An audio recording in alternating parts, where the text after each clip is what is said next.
I kind of called in on a whim. I didn't really have anything planned out. I'm a huge fan of Paul. I watch the show all the time. Eric, I watch on you sometimes. You're very smart. I just sort of called in. I started believing in God like a couple of years ago. Kind of. I don't know where I'm at with this. So I just decided to ask you guys live, and I clicked on the thing. Like, should I just go with the thing? Yeah, tell us what you want to talk about. I was thinking like I started thinking about infinity a couple of years ago, and like what that means and shit, and like if like everything happens over and over again, like if everything is actually infinite, which like, and doesn't everything happen over and over again, and then like doesn't that mean that everything that could possibly happen already happened? And then like if everything that could happen already happened, then doesn't that mean like it's like a universe that we live in, you sort of see like these complex systems sort of like emerge from like less complexity, and then things get more and more complex over time. Like I watched some video with Sean Carroll and shit, and it was like talking about like how like entropy, how complexity like increases with entropy or some shit to the midway point and then falls back down. So like I just kept thinking like, is this shit just keep happening over again? And then if everything doesn't that mean if the cosmos is infinite, then doesn't that mean that everything that could possibly happen already happened? And if that is true, then doesn't that mean that like whatever the most complex thing that could ever exist already exists? So, and then like Michael, I'm just going to interrupt you for a second. Yeah. No, if you're on your last question, go with that. Tell us what the last question is. Then I want to try and steer us in one direction or another. No, my bad. I was getting. Okay. All right. So you kind of went two branches there, and one Erica is going to be greatly equipped to do with, and that is the complexity of systems. And then there's also infinity, which I don't know if I'm an expert, but I have thoughts. So would you rather talk about infinity and events, or the complex systems first? Which would you like to tackle first?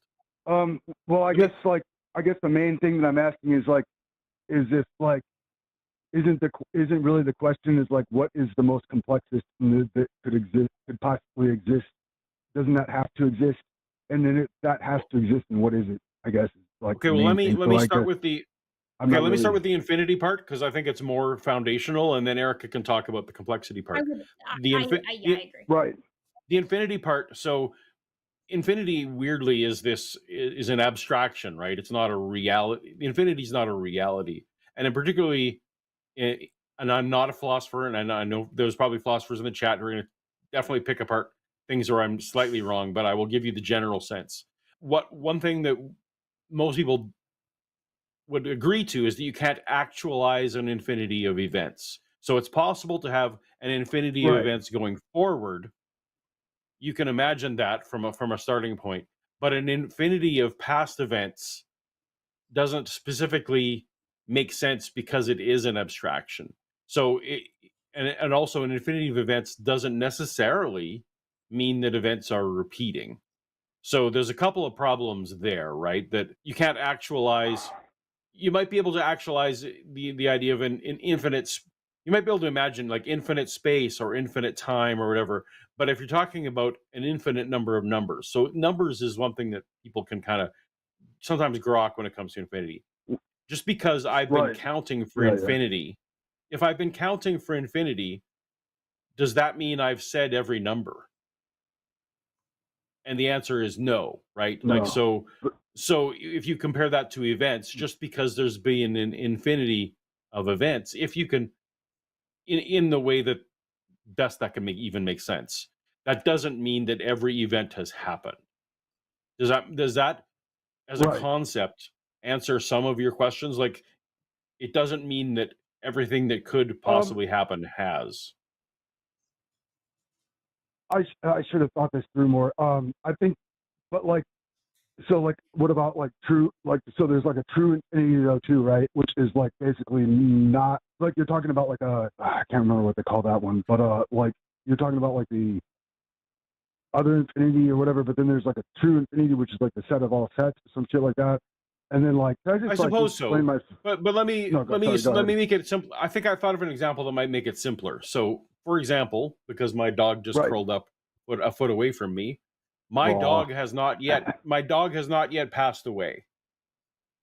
That is an event Right. that can happen and probably will happen in the future, but that doesn't mean that in the past that there's some point in this infinity of events where my dog has already died. And I know, I'm sorry, this is like a weird, sad discussion, but anyway, like It's making the me fact, sad. like just because even if you could describe our time as infinite, that doesn't mean that every event, and infinity doesn't mean that everything has happened. That's all I'm saying. When it comes to events, infinity Right. is particularly Well, weird when it comes to I don't think events. I guess, Go ahead. could I just, I need to not watch the video because that's throwing me off. I'm watching you guys talk at different times, and then I'm like, Yeah, you should definitely sorry. turn that off. And the chat, none of it's good. None of it's Yeah, good. yeah, None yeah. of it is good. It's making me crazy. Like I love out the chat. of Love you things, guys. like watching one of those old Chinese movies where they have the yeah. So like, I guess like, so my main thought when I started thinking about this was like, my main intuition about the entire universe is like nothing should exist, and mentally I've never been able to get past that. Like that's been like ever since I was a kid, I've never been able to fucking understand that shit. So like that was like my main thing. And so during the lockdown, I started thinking about that shit like hardcore. Like why is anything exist at all? And then like I just realized like, well, that means that there's either like a true infinity, which is no beginning, infinite in the past, in the future, everything is infinite everywhere. Like not just a finite, like not when you keep slicing the pie into smaller pieces infinity, but like an actual true infinity.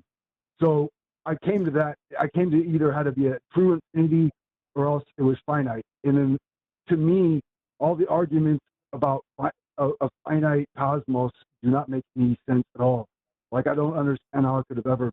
Something can't come from nothing.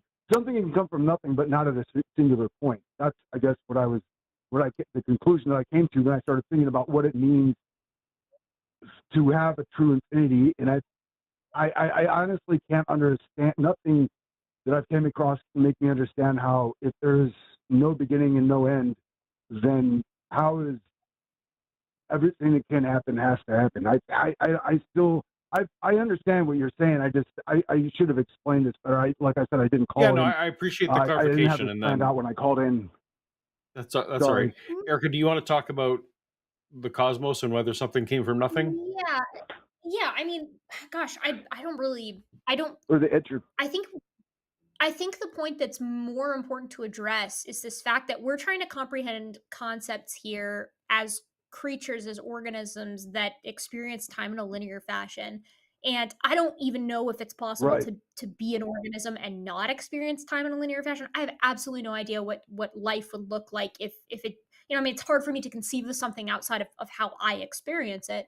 But I think that that's part Right, of what but the big limitation is for us when we consider what infinity is and how it functions.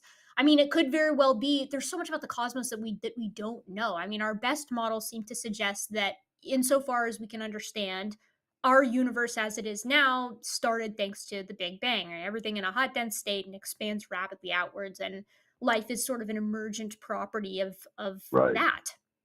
We have no idea how common it is. right. If I had to if I had to guess, I would suspect that it's probably extremely common. It's just really hard to leave your planet.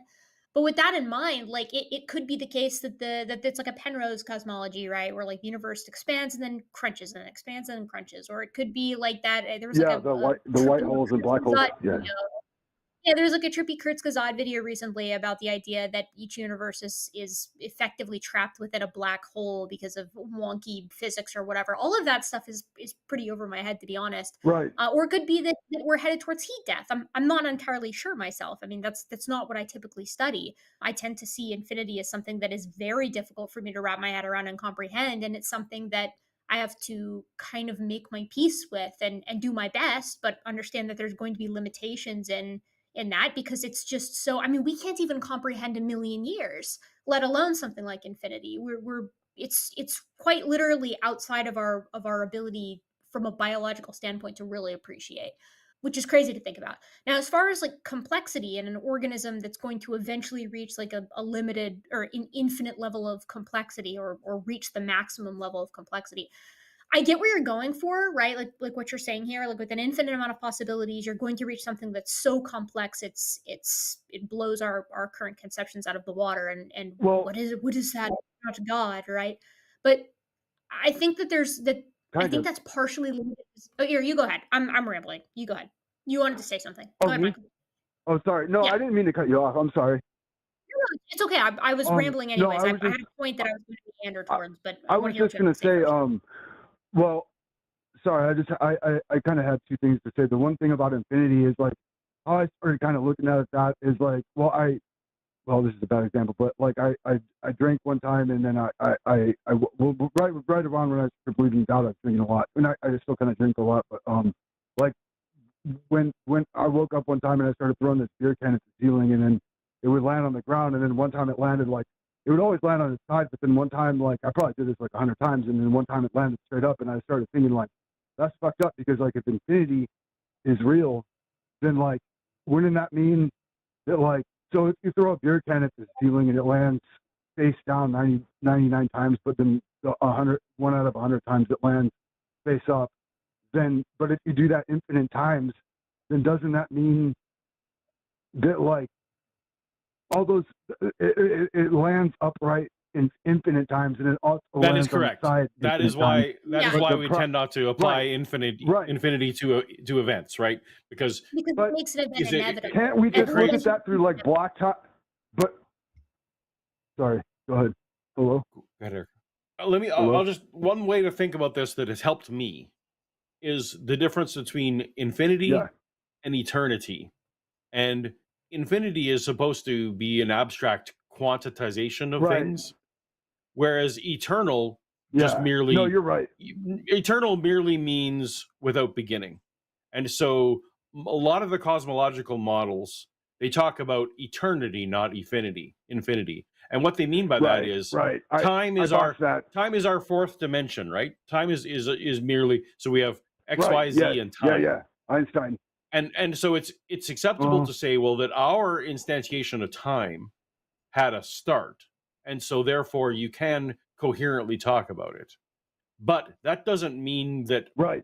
prior to the Big Bang that there was time. And it's weird to even say the word prior to the Big Bang when you don't have right. time. But we just don't know. We don't know what. We don't know if it was a zero dimension. We don't know if outside of our universe, do they have fewer dimensions than us? Do they have more dimensions than Well, us? right. We're Right. inequipped Right. to say that. So that doesn't mean there ever was nothing. And the fact, and like all these arguments about, well, you can't have entropy. Well, no, entropy requires time. So and again, we will never be able to, at least I don't think we will ever be Mm. able to measure something outside of our space time.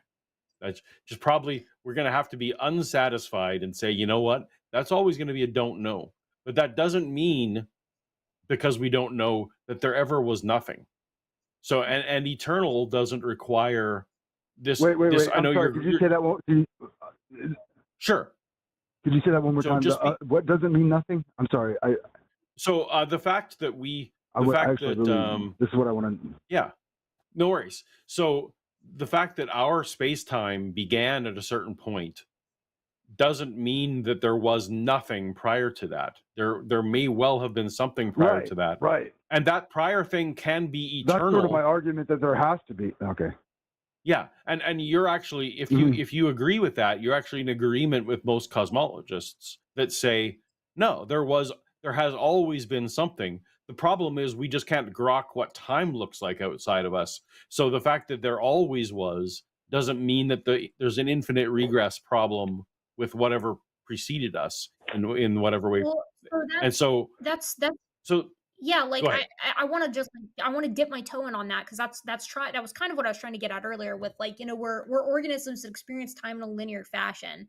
That doesn't mean that that is how that doesn't mean that that reflects the original and final reality of things, assuming there is an original and final reality, right? Like we can conceptualize what our universe is like because of the Big Bang, right? And we can take it outwards from that and we can expand it ad infinitum, right? But that doesn't mean that there was nothing prior. We just can't, I don't think we're at the point yet, and maybe we never will be, where we can put it into terms that are easy for us to conceptualize. It's very woo. It's very, a But lot of that it was sounds sort of very like woo because we're not there yet on a lot of it, I think. right. No, I get it, but that's what I was trying to talk about with the beer can example. Like Yeah, you but have so that's why it's helpful like to basically divorce. you don't need to. What's that? Sorry. Yeah, just divorce if I you was can. I was just Divorce gonna eternity from infinite. Just those are. If you can split those two things into absolutely two separate right. concepts, that it helped me No, trying to figure this stuff out. Yeah. right. I messed up because I've heard you say that before, and I should have Hmm. remembered that. But like I said, I just got to call it on the whim.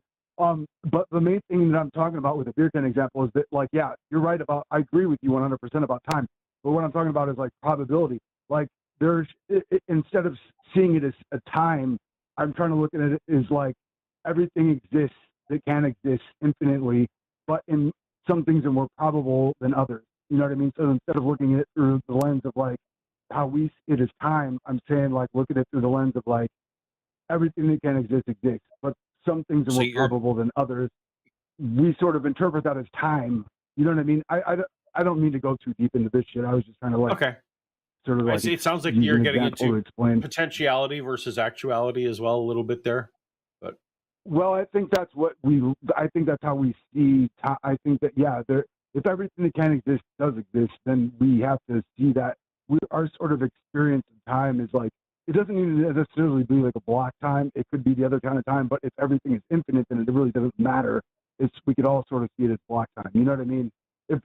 I've heard you talk about block time before. go ahead, Erica. You're shaking your head. No. I'm just saying that shit starts to get so far above my pay grade. It's Yeah, crazy. Like, that's also where it helps if you live in a state where certain things are legal versus other things. So yeah. No, Yeah, I mean, I've only been drinking beer today. I haven't. I haven't been. No, in yeah, I I haven't mean, Canada, been by most of felt that good. stuff's legal. That's all I'm I saying. get it though. I get it. Yep. I No, think I by get and it. large I Could think I? we're mostly on the same page, right? Like I think to some degrees I'm sure we have some differences, right? But like I'm happy to just sit here and say, yeah, like conceiving of thinking about time, thinking about infinity, thinking about the nature of the universe, its origin, at least insofar as we can put it into terms that we can understand, like where it's going. All of that stuff is also subject to where we're at in cosmology, which is a constantly evolving field. And I mean, we know things now just because of the James Webb, right? Like we know things now that we didn't know 10 years ago. We've got what it's like the quote unquote crisis in cosmology, but it's not that severe. But we're trying to figure out how to reconcile the Hubble constant and all that shit. Like it gets pretty crazy, and I can Right. only think about it for so long before my head starts to hurt. So Michael, just hold Could on I to ask Eric? there Oh, probably sorry. was never nothing. Just say there probably was never nothing. Right. And if someone says there Right. And was that's what I nothing, started that's the with. burden of proof. The burden of proof is on them to demonstrate that there was nothing. And that ends up, Right. solving, Right. at least in terms of Facebook arguments. That's helpful. Right.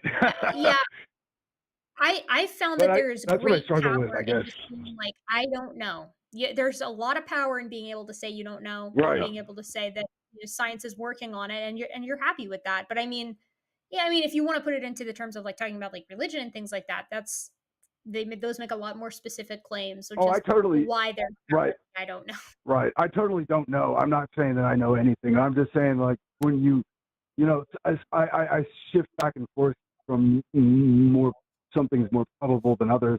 And I never in my fucking life thought that I would be like a theist ever or even close to that shit. I was pretty certain that there was no God. And then when I started thinking about this shit, I'm like, oh fuck. Like this I can't reason my way out of it. You know what I mean? Like I can't move past this, I guess. Erica, could I ask you one more question? Yes, shoot. Because I actually just realized you're really good at the like the evolutionary stuff. So Yeah, what do you that's think? Are you that's do you, so before like I'm sorry, what's that?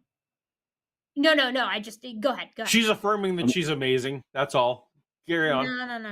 oh, yeah, no, no, I've listened to you enough to know the where do you stand on, like, do you lean toward, so before the agricultural revolution, and I would even like, I don't really, I think that maybe we should go like 10,000, like 25,000 years ago or something, before even the population started to become exponentially, the population growth started to become grow exponentially.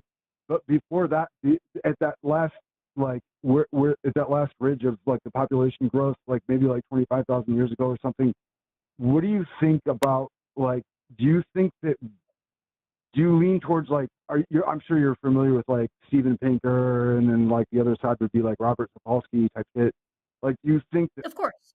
people were better off towards, like, can we put that into like a Garden Eden scenario type shit, or like, I know that's probably the bad way to phrase it, but like I'm just From curious like about a like how sort of like the agricultural revolution would, like, sort of like, if that's what they were sort of like experiencing with, like, or what, that's maybe what they were talking about with the Garden of Eden type shit, because like cranial obstructive disorder increased from our diet change and shit, like all the shit changed, and then you had like yeah. pyramidal hierarchies and societies and shit with, like, I was just curious what you would think about that, So I and how to, definitely like, think that we you started did. eating the forbidden fruit, like wheat and like grains and shit. Yep. Sorry. Let her answer, Michael. Yeah, let her answer. Yeah. So from the perspective of like putting it into like a Garden of Eden scenario, like almost like a Jungian like shared mythology where like we suddenly Well, achieve this new level of knowledge or something along those lines with the advent of agriculture.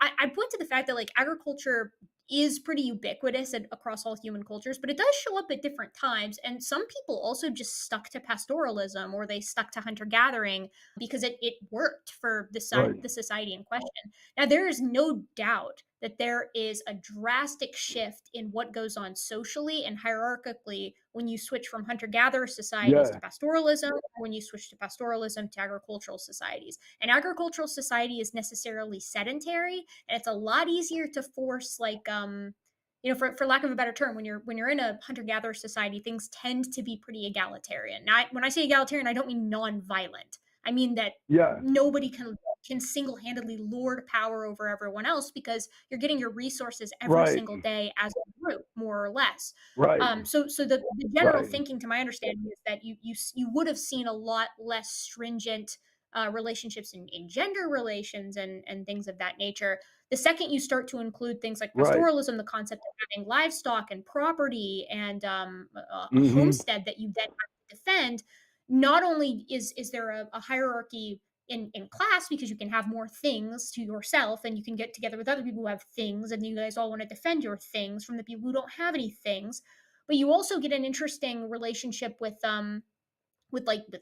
gender roles, right? Like, because you can isolate a person from the rest of their family. In hunter gatherers today, women oftentimes are in a group with family, with fathers and mothers and siblings and nieces and nephews and grandparents, and that does two things. One, that protects her a lot of the times from being effectively, what's the word I'm looking for, from I don't want to say abuse because that's not really the way of putting it. It keeps a power differential from developing as easily because the group is not going to tolerate Right. their relative getting treated like crap, right? But when you get isolated from your family, it's a lot easier Right. because the sexual dimorphism that tends to exist between your average male and your average female is easy to wield.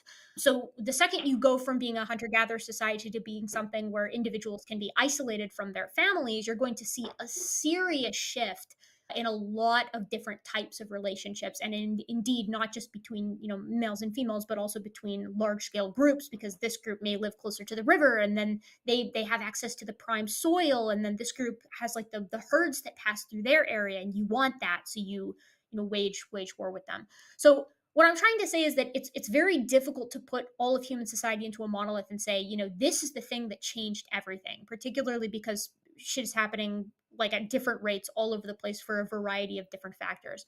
But it does Right. seem like the move of going from mobile and nomadic to being sedentary does have an impact on relationships within groups and relationships between groups if, and this is a big if, modern groups that display that kind of diversity, from hunter-gatherers to current pastoralists to current agriculturalists to the industrialized societies, have anything to say about it.